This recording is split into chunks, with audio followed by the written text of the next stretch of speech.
Rebonjour. Donc, comme j'avais dit l'autre jour, on va consacrer cette séance, la séance d'aujourd'hui, les parties de vidéo que je vais formuler aujourd'hui, on va les consacrer à l'analyse. Parce que on a déjà commencé un peu l'algèbre, ça veut dire l'introduction matricielle. Maintenant, on va essayer de commencer les intégrales généralisées, les intégrales impropres, d'essayer d'introduire un peu aux intégrales impropres, aux intégrales généralisées. Après, on va bien sûr passer aux critères de convergence de ces intégrales-là. Et c'est quoi la définition de la convergence, c'est quoi la définition de la divergence. Et les critères de convergence, ça veut dire les conditions et les contraintes de convergence. Si, bien sûr, s'ils convergent. Bien sûr, une fois, on va s'arrêter là. Bien sûr, on va donner, parmi ces critères-là, on va revenir sur les équivalences de fonctions, la dominance, la négligence, etc., etc. Ça veut dire les termes de comparaison, les termes de comparaison de fonctions. Ça veut dire quoi? Ça veut dire si une fonction est équivalente à une autre fonction au voisinage de l'infini, alors la nature de l'intégrale, ils ont même nature. C'est-à-dire si une converge, l'autre converge. Si une diverge, l'autre diverge. Ça, c'est ils sont équivalentes. Aussi, si une fonction est dominée par une fonction dont l'intégrale à l'infini convergente, alors l'autre aussi, il est convergente, bien sûr. Et ainsi de suite. À la fin de ce chapitre, on va bien sûr passer à la partie très importante de ce semestre, c'est les équations différentielles. D'accord? Donc voilà. Donc je vais tout d'abord définir c'est quoi l'intégrale, c'est quoi une intégrale généralisée. Donc comme vous savez, jusqu'à aujourd'hui, vous avez vu les intégrales sur un segment.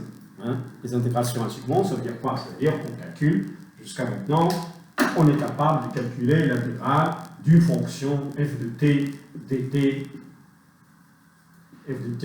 sur un segment AP.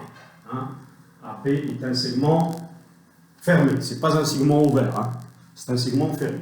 Donc, bien sûr, avec A et B sont des réels. D'accord? Et f est quoi? F, c'est une fonction, continue par morceau. Continue par morceau. Donc, c'est ce qu'on a vu jusqu'à maintenant. Donc, on a vu toutes les techniques, presque, je ne dis pas toutes les techniques, on a vu toutes les techniques qui nous permettent de calculer cette intégrale-là. On a vu l'intégration par partie, le changement de variable, bien sûr la décomposition en éléments simples. On a vu bien sûr des techniques lorsqu'il s'agit par exemple d'une fonction polynomiale avec une fonction exponentielle ou bien une fonction trigonométrique. On a vu pas mal de techniques. Les techniques-là, c'était pour les segments, c'est pour calculer l'intégrale d'une fonction sur un segment fermé. Alors maintenant, l'objectif de cette partie, c'est quoi? C'est d'étudier un autre type d'intégrale. Donc un autre type d'intégrale, regardez avec moi, donc l'intégrale de a jusqu'à plus l'infini de f de t dt. D'accord? Ou bien a plus l'infini. Donc voilà, regardez cet intervalle, c'est un intervalle ouvert sur la partie droite, c'est-à-dire plus l'infini. Ou un autre type d'intégrale, les intégrales ouvertes, mettons l'intégrale de moins 1 à 1, okay, de 1 sur racine de t dt, sur un intervalle moins 1 ouvert, d'accord? Ou bien même, je peux dire 0, d'accord? Sur l'intervalle ouvert, 0, 1, d'accord? Donc vous voyez ici, l'intervalle n'est plus fermé. L'intervalle il est ouvert sur 0. Pourquoi? Parce que je l'ai ouvert. Pourquoi je l'ai ouvert sur 0? Parce que vous voyez que racine de t n'est pas définie en 0. C'est une fonction continue par morceau sur l'intervalle ouvert 0. Donc il n'est pas défini sur 0. Mais je peux même quand même y valider cette quantité. D'accord? On va voir comment l'évaluer. Donc ça va être une notion de limite au voisinage de 0. Ici aussi, ça va être une notion de limite au voisinage de plus l'infini. D'accord? Alors maintenant, je vais donner des exemples. Avant de donner la définition,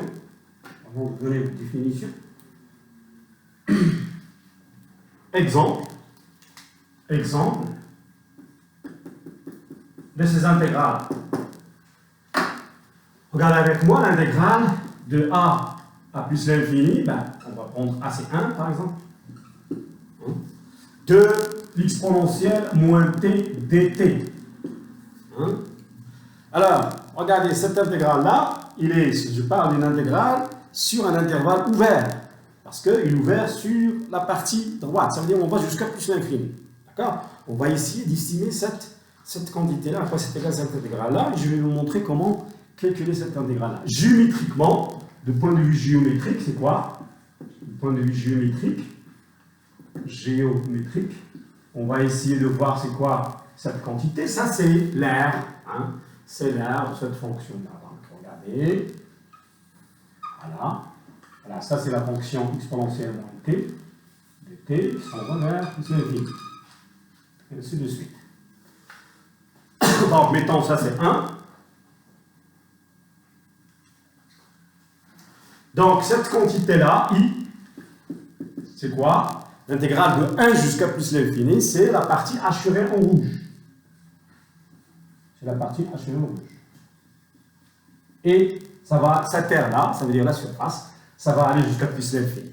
Alors, on va voir, est-ce que cette mesure-là, cette quantité, c'est une quantité finie? Ou bien c'est une quantité qui va aller qui va être égale à plus l'infini. Alors, si cette quantité qu'on va calculer, elle est finie, ça veut dire égale à une valeur finie, égale à 10 ou 1 ou 2 ou 3, donc on dirait que cette quantité, ou bien cette intégrale, converge. On va dire qu'il converge, pourquoi? Parce que vous allez voir que c'est une notion de limite. Parce que c'est une notion de limite en fait. Parce qu'on calcule la surface lorsque t tend vers plus l'infini. Donc c'est une notion de limite. Donc voilà, j'ai essayé de géométriser un peu cette quantité que vous voyez ici. J'ai essayé de la géométriser en rouge et on essaie de calculer. D'accord? On va voir est-ce que cette intégrale-là existe. Alors, comment on fait pour calculer cette intégrale? Alors, je vais donner tout d'abord la définition. De ça. Définition. Il faut que je surveille toujours la vidéo. Définition. Je vais écrire en abrégé parce que mon tableau, il est petit. Alors, soit f, une fonction continue par morceau, sur un intervalle a plus l'infini. D'accord? Alors, c'est quoi? Alors, l'intégrale de a à plus l'infini de f de t dt, égale à l'intégrale de a plus l'infini si converge dessus, elle est égale à quoi? C'est égal à la limite, c'est une limite, lorsque t, on va dire x, parce que x tend vers plus l'infini, de quoi? De cette intégrale. On calcule l'intégrale de a jusqu'à x, de f de t dt, et on fait tendre x vers plus l'infini. Vous voyez que c'est facile. On calcule l'intégrale de f de t de a à x, on calcule l'intégrale de a à x de f de t dt, après on fait tendre x vers plus l'infini. Et on va avoir cette quantité-là. D'accord? Alors, dans le cas où i est fini, c'est-à-dire cette limite existe, si cette limite existe, ça veut dire qu'elle appartient à R, i appartient à R, on dirait que i converge, ou bien l'intégrale, on dit que i converge. Converge, pourquoi? C'est une notion de limite. Lorsque la limite existe, on dit que la suite, ou bien cette fonction converge. Et lorsque, sinon, ça veut dire que i est égal à l'infini, s'il n'appartient pas à R, sinon, il n'appartient pas à R, ça veut dire qu'il est égal à l'infini. On dit que i diverge. D'accord? Donc voilà. Donc vous gardez les deux notions, c'est très important, les deux notions que vous voyez ici. Donc je répète, vous avez une fonction continue par morceau. On veut estimer ou évaluer l'intégrale de cette fonction sur a plus l'infini.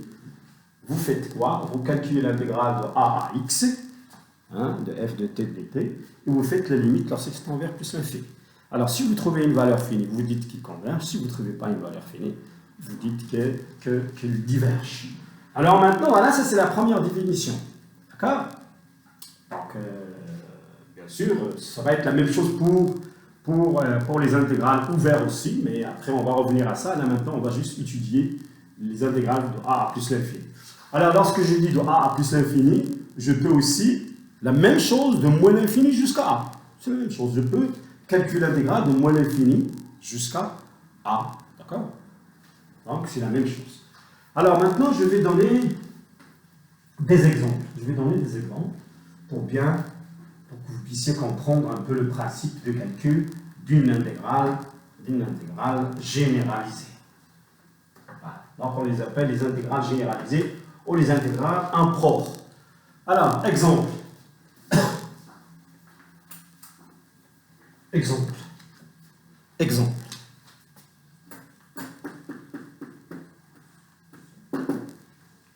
Prenons par exemple cette intégrale. L'intégrale de a, l'intégrale que je viens de donner. L'intégrale de 1 jusqu'à plus l'infini de exponentielle moins t dt. C'est facile. Alors, on va calculer cette intégrale. Qu'est-ce qu'on fait? Comment on fait? Comme j'ai dit, vous suivez le principe que j'avais donné. Vous calculez l'intégrale. Alors, i, c'est quoi? C'est la limite de l'intégrale à x de exponentielle moins t dt. D'accord? Alors, après, c'est égal à cette intégrale. C'est la limite, si vous voulez, parce que c'est tend vers plus l'infini. Alors, après, c'est égal à l'intégrale de exponentielle moins t. C'est très facile, c'est moins exponentielle moins t. Entre quoi et quoi? Entre je mets ici 1, entre 1 et x. Entre 1 x. Ah, c'est ça la primitive, de l'exponentielle moins t. Qui est égale à la limite lorsque x tend vers plus l'infini de quoi? De. Alors j'évalue ça, donc ça va donner directement exponentielle moins 1, c'est ça? Exponentielle moins